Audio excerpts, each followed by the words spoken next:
Okay, the last module for this section, evaluating research, limitations, and more. As I described in the previous videos, the limitations of a paper describe what the authors think are problems with the research that they've done. Say, for example, you're doing research on how well do people estimate their skills? Well, if you do that research on college students, one limitation of that research is, well, we don't know if if our results can be true for adults that aren't in college, or if our results are true for children, because we only did gather data on college students, and they may be a special version of the population. It may be that college students are more motivated. It may be that college students have more money. It may be that college students care a little bit less about things, about their skills, because they're young adults, and young adults tend to be very confident. They need to be because they just became adults. So we're going to take a look at limitations and how research articles or researchers write about the limitations and recognize the problems in their own research. Before we do that, I want to present some claims. We've talked about claims before, but here is one way to think about them. We can divide claims into a couple of different categories, and you'll notice that I'm not going to require you to memorize these as vocabulary terms, but I do want you to be aware of them because different types of claims require different types of evidence. For example, a frequency claim is one that describes how often something happens. So 4 out of 10 teens admit to texting while driving, or 42% of Europeans never exercise, or middle school kids see 2 to 4 alcohol ads a day. Now, if you have a claim like this, the evidence that you need should be evidence just showing that, yeah, 40% of teens text while driving. That doesn't mean that every teen texts while driving, or that it, 4 out of every 10 will do so, but that 40% of the teen population does so in this area of research. So if you want to criticize this, you might ask, well, where did they get these teens from? Are they American? Are they European? Are they South American? What do you qualify as teens? Are they 13 to 18? Or is it 10 to 20? And what do they qualify as texting? Are they just sending emojis? Are they just doing the little thumbs up? Are they writing out full sentences? Are they using voice texting? So there are lots of things that you can be concerned about with this claim. Next up, association claims. They basically describe how that two variables are related to each other. Single people eat fewer vegetables, so this suggests that whether or not you're single is related to whether or not you eat vegetables. So this, slightly different from the previous one, it doesn't say how many vegetables or how many fewer vegetables, and it doesn't even say that being single makes you eat fewer vegetables, only that these two have some sort of relationship to each other. Other examples, angry Twitter communities are linked to heart deaths, girls more likely to be compulsive texters, suffering a concussion could triple the risk of suicide.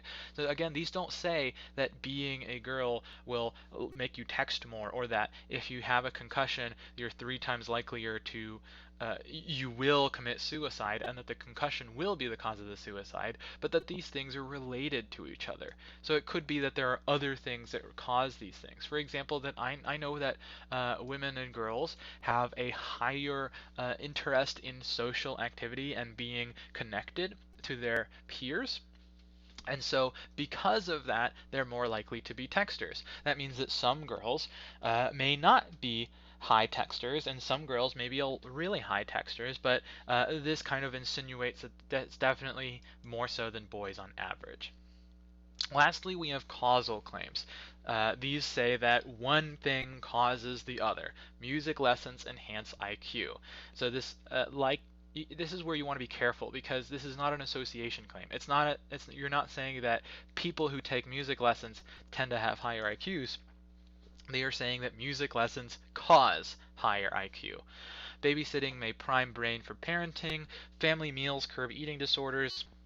Why sleep deprivation makes you crabby. So they're saying that one thing causes the other. Whenever you present any type of claim, as I've said before, you're always going to want to have some sort of evidence behind that claim. And you're going to want to be careful because not all claims are based on evidence. So in the news, we will often see ideas presented as true that aren't necessarily true. And I'm sure you've had a friend tell you something like this. For example, vaccines cause autism. This clip or this picture is actually from a kid who gives a bunch of evidence that vaccines cause autism. If you watch it, you'll notice that, like the psychicness video in the other thing, a lot of the things that they're presenting don't really constitute very good evidence, either because there's no reference to the information, or because they're kind of what if scenarios, or because they do not present something that can be logically defended. Another example of this, a very common example, is going to be horoscopes. So a lot of people enjoy horoscopes, and there's nothing wrong with enjoying a horoscope as entertainment or for fun, but you should be careful not to just believe that a horoscope is true, because 9 times out of 10 the horoscope isn't based off of anything that's actually meaningful. I can actually give you research that shows that most horoscopes are designed to just sound good instead of be accurate in any sort of way. And you have to be careful because it feels as though these things are true. One presenting, saying, I have evidence, and the other being something that's pretty ubiquitous. You see it all over the place, so you kind of believe it. But that's really not very good evidence for either. Okay, so here's our little section on limitations.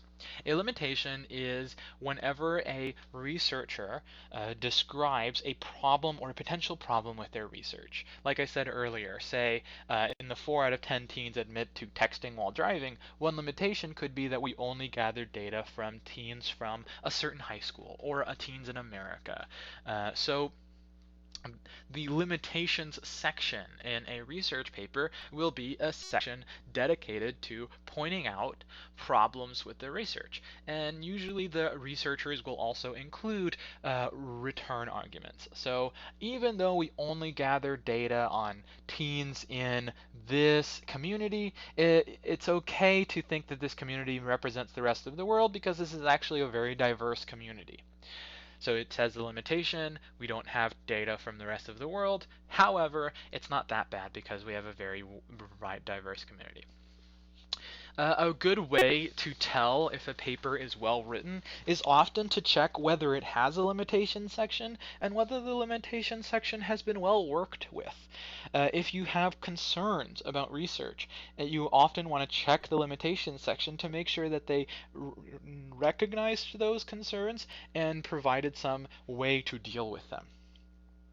Another thing to be careful about is that limitation sections may describe alternate explanations for why things happen.